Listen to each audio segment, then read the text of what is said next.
ጤና ይስጥልኝ ውድ ቤተሰቦቼ ቻናሌ ተከታታዮች ዛሬም ወደ ቻናሌ የገባችሁ በሙሉ እንኳን በሰላም መጣችሁ። ስለመጣችሁ በጣም ደስ ብሎኛል። ዛሬም በአንድ ቪዲዮ መጥቻለሁኝ። ቅዳሜን እንግዲህ አብረን ዛሬ የምንሰራው አንድ ኬክ አለ። እሱም የሮል ኬክ ወይንም የሚጠቀለል ኬክ ማለት ነው። እሱን ነው የምንሰራው። እዚህ ጋር እንዳያችሁት 5 እንቁላል ጨምሬያለሁኝ። እንደዚሁም 120 ግራም ስኳር ጨምሬያለሁ። እንዲሁም የቫኒላ ስኳር አንዷ ፓኬት 8 ግራም የምትሆናት 8 ግራም የቫኒላ ስኳር ጨምሬያለሁ። እንደዚሁም 50 ግራም ኦይል ወይንም 5 የሾርባ ማንኪያ ዘይት የገበታ ዘይት ጨምሬ እንደምታዩት በጣም በቆንጆ ሁኔታ ተዋህዷል። በደንብ በመጀመሪያ ደረጃ ለኬክ እንደምነግራችሁ በጣም ወሳኙ ነገር እነዚህ በፊት የምናዋህዳቸው ነገሮች ናቸው። ከዱቄቱ በፊት ያሉት ማለት ነው። እነሱን በደንብ ማዋሃድ አለብን።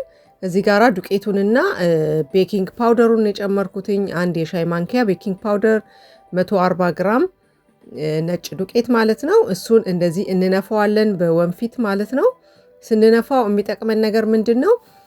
ኬኩ በኋላ ላይ በምትጋግሩበት ሰዓት ወደ ላይ ብጥ የሚል ነገር አለ አይደለ? ያንን ነገር ያስወግድልናል። እንደዚሁም እንደምታዩት በማንኪያው ብቻ ነው የማዋህደው። ዱቄቱን በእንደዚህ ብናዋህደው በጣም ቆንጆ ነው። በመምቻው በኤሌክትሪክ መምቻው ባይመታ ዱቄት ይመከራልና እንደዚህ ወይንም ከመታነውም እንደዛ የተወሰነ እስኪዋሃድ ያህል ነው እንጂ እንደ ሌሎቹ ውህዶች በጣም አንመታውም ማለት ነው። እዚህ ጋራ እንግዲህ በትልቁ መጋገሪያ ነው የምጋግረው፣ ምክንያቱም የምጠቀለል ኬክ ስለሆነ የማደርገው እንደዚህ በሰፊ መጋገሪያ ወይንም የኦፍን መጋገሪያ ነው ይሄ። በሱ አደርገዋለሁኝ። እዚህ ላይ እንግዲህ በደንብ ካዳረስኩኝ ሳይዙን እንዲይዝ ካደረግኩ በኋላ ቀድሜ ያጋልኩት ኦፍን ነው። ኦፍኑን ትንሽ ቀደም ብለን ከ5 ደቂቃ በፊት ብናግለው ለኬኩ በጣም ጥሩ ስለሆነ ቀድሜ ያግየው ነበር። ስለዚህ አሁን ደግሞ አብስዬው ተመልሰን እንገናኛለን።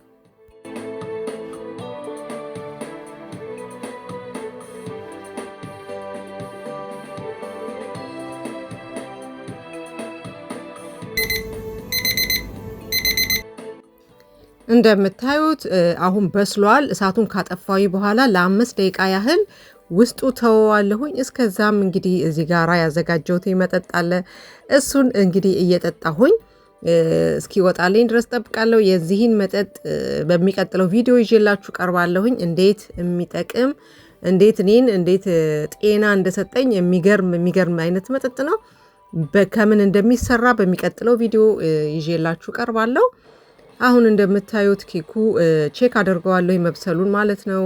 በስቴኪኒ ቼክ ማድረግ ሁሌ ያለብን ውስጡ ላይ በስል ስለሚችል ማለት ነው። እንደዚህ ከበሰለ በኋላ በትኩሱ መገልበጥ አለብን፣ ምክንያቱም እንዲቀዘቅዝ ይሄንን ኬክ መተው የለብንም። እንደምታዩት የፓውደር ስኳር እነሰንስበታለሁ፣ ምክንያቱም በኋላ ከላይ ጨርቅ ላይ ስለምገለብጠው ጨርቁ ላይ እንዳይጣበቅብኝ ይሄ ፓውደር ስኳሩ ይጠቅመኛል። እንደዚህ አድርጌ እገለብጠውና ወረቀቱን አነሳዋለሁ ማለት ነው። የመጋገሪያውን ወረቀት እንደምታዩት በጣም ቆንጆ በጣም ሶፍት የሆነ ኬክ ሆኗል። እንደዚህ ዳርዳሩን እቆርጠዋለሁኝ ቅርጹ ትክክለኛ ቅርጽ እንዲመጣልኝ።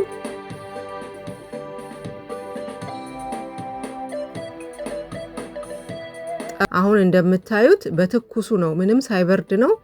እንደዚህ ጠቅልለን በጨርቅ ወይንም በመጋገሪያ ወረቀት እንደዚህ ጠቅልለን የተወሰነ እናስቀምጠዋለን።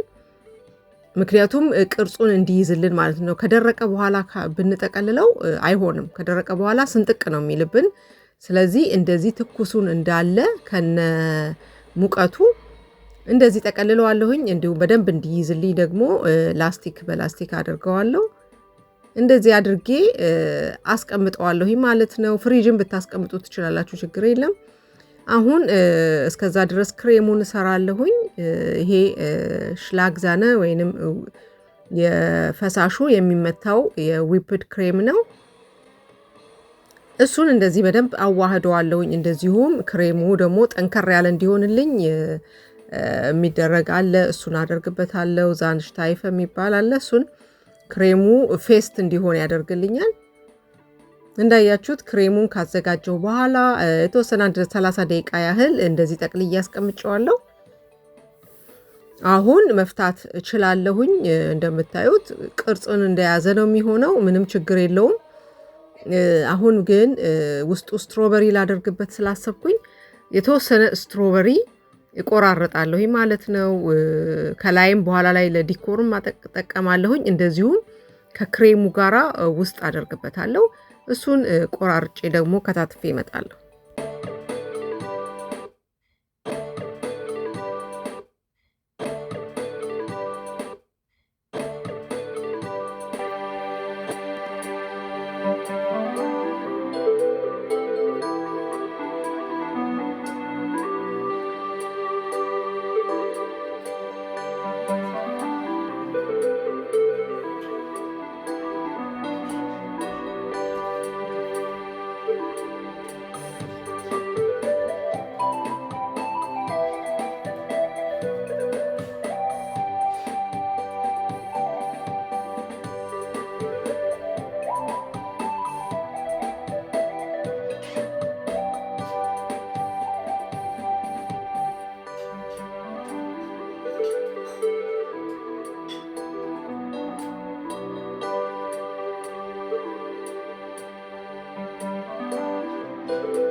እንደምታዩት እንደዚህ ጥቅልል አደርገዋለሁኝ። አሁን በላስቲክ ነው የጠቀለልኩት፣ ምክንያቱም ጨርቁ ክሬም እንዳይሆን ማለት ነው። እንደዚህ በደንብ አሁን ደግሞ ድጋሚ በደንብ ጠቅልለን እናስቀምጠዋለን። አሁን መቀዝቀዝም ስላለበት ፍሪጅ መልሼ አስገባዋለሁ። ከዛም ነው ክሬም የማደርግበት። አሁን ፍሪጅ ላይ ለረጅም ሰዓት ለ2 ሰዓት አቆይቼ ነው ያወጣሁትኝ። ቀዝቀዝ ብሏል። እንደዚሁም ክሬሙም ከእንትኑ ጋር በደንብ ተጣብቆልኛል። ቅርጹን እንደያዘልኝ ነው ማለት ነው። አሁን ከላይ ነው ክሬም የማደርግበት። እንደዚሁም አንዳንድ ዲኮር አደርግበታለሁ።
እንደምታዩት ቤተሰቦቼ እንግዲህ አሁን ልቀምሰው ነው። ዋው ዋው ዋው! እንዴት ሶፍት እንዴት ቆንጆ እንደሆነ እንደምታዩት ነው።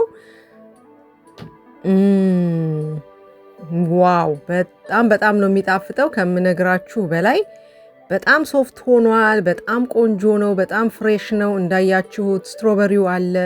ሁሉም ነገር በጣም በጣም ቆንጆ ነው የሆነው። እናንተም ሞክሩት። በጣም ቀላል ነው። እንግዲህ ዝርዝሩን እንደተለመደው ዲስክሪፕሽን ቦክስ ላይም አስቀምጥላችኋለሁ። እንዲሁም እዚህ ላይ ስሰራ ከላይ እያንዳንዱን ጽፌዋለሁኝ። እዛም ላይ ማግኘት ትችላላችሁ። በሌላ ቪዲዮ እንግዲህ ደግሞ እንገናኛለን። መልካም ቅዳሜ፣ መልካም የረፍት ቀን ይሁንላችሁ። መልካም ጊዜ